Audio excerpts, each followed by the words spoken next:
Assalamualaikum warahmatullahi wabarakatuh. Apa kabarnya teman-teman? Balik lagi di kajian online. Ramai lagi teman-teman. Ini Presiden Joko Widodo kembali menyinggung bahwa Indonesia tidak mau didikte. Indonesia tidak mau diatur-atur. Hal ini disampaikan saat Presiden Joko Widodo meresmikan pabrik bahan anoda baterai litium di Kendal pada tanggal 7 Agustus 2024 kemarin. Ya, teman-teman, ini Pak Jokowi menyebut bahwa hilirisasi Indonesia bakal membuat negara-negara maju marah. Tapi kita akan maju terus kendati pun negara-negara Eropa, negara-negara maju seperti Amerika, Jepang mungkin tidak suka. Karena Indonesia bisa menjadi produsen utama, pemain utama skala global terkait pembangunan kendaraan listrik dan juga baterai kendaraan listrik. Teman-teman, hari ini kita bakal sama-sama mendengarkan pernyataan tegas Pak Jokowi yang menyebut bahwa Indonesia saat ini dan Indonesia ke depan tak akan lagi bisa didikte. Indonesia tak akan lagi bisa dijajah baik secara pikiran, baik secara ekonomi ataupun bahkan secara militer.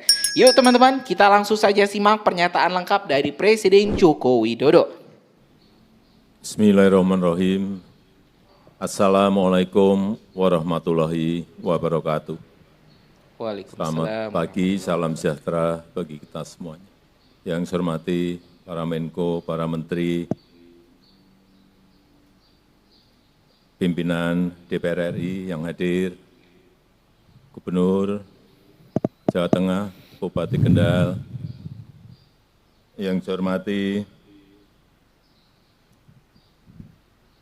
Chairman BTR New Material, Mr. E.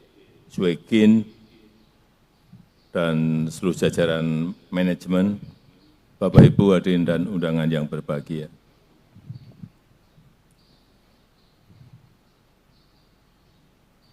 Rencana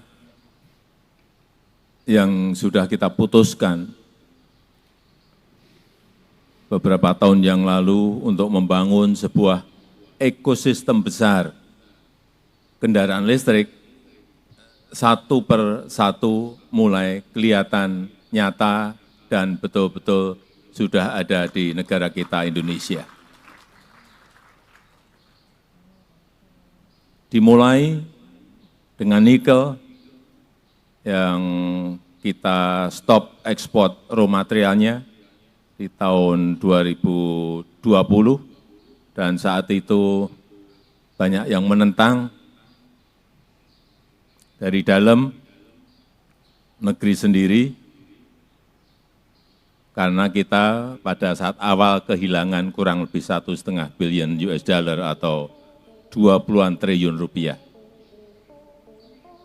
Tapi saya saat itu meyakini bahwa nilai tambah kalau kita stop raw material ini akan melompat naik, dan tadi seperti dikatakan oleh Pak Menko Luhut Binsar Panjaitan, sekarang sudah 34 billion US dollar nilai dari ekspor nikel kita.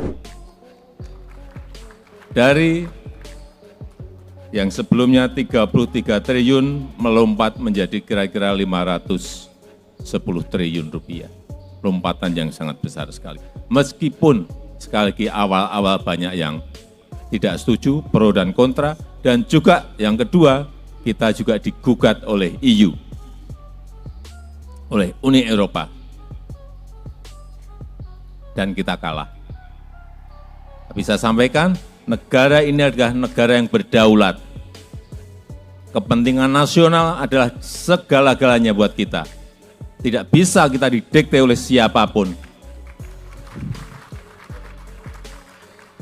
Saya sampaikan pada Menteri, maju terus. Digugat, kalah, banding. Nanti nggak tahu, kalah lagi, tapi kita sudah punya industri, ekosistem besar dari EV maupun EV baterai. Sudah kita miliki. Jadi yang kita impikan sebuah ekosistem besar kendaraan listrik yang kuat dan terintegrasi satu persatu mulai kelihatan. Smelter nikel dan turunannya di Morowali, di WDAB, dan di lokasi-lokasi lainnya sudah mulai berjalan. Yang kedua, di bulan Agustus ini dan September nanti smelter dari PT Freeport dan juga PT Aman di Sumbawa dan di Gresik juga sudah akan berproduksi. Yang ketiga, smelter boksit yang ada di Mempawah, Kalimantan Barat, saya kira bulan ini atau bulan depan maksimal juga sudah akan mulai percobaan produksinya. Sehingga kalau semuanya jadi, sekali lagi, ekosistemnya akan terbangun, kita akan bisa masuk ke global supply chain. Yang itu akan memberikan nilai tambah yang besar, baik masalah rekrutmen tenaga kerja maupun terhadap pertumbuhan ekonomi kita. Saya sangat menghargai kecepatan pembangunan pabrik ini. Baru 10 bulan yang lalu kita tanda tangan di Beijing, tahu-tahu pabriknya sudah jadi. Ini yang namanya kecepatan. Dan bolak-balik saya sampaikan, negara yang cepat akan mengalahkan negara yang lambat. Dan kita sekarang sudah menjadi negara yang cepat.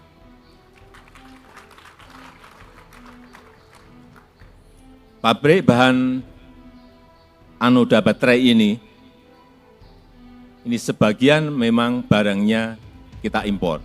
Yang untuk natural graphite diimpor dari Afrika. Untuk yang artificial graphite diambil dari Pertamina, kilang Pertamina di Riau untuk dijadikan bahan anoda baterai.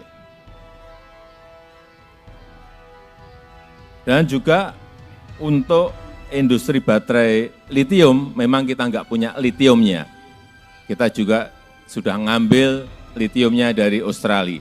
Tapi untuk kobalt, mangan, nikelnya kita ada di Indonesia. Kalau nanti terintegrasi semuanya dan menjadi barang setengah jadi maupun barang jadi, kita akan menjadi pemasok masuk ke global supply chain.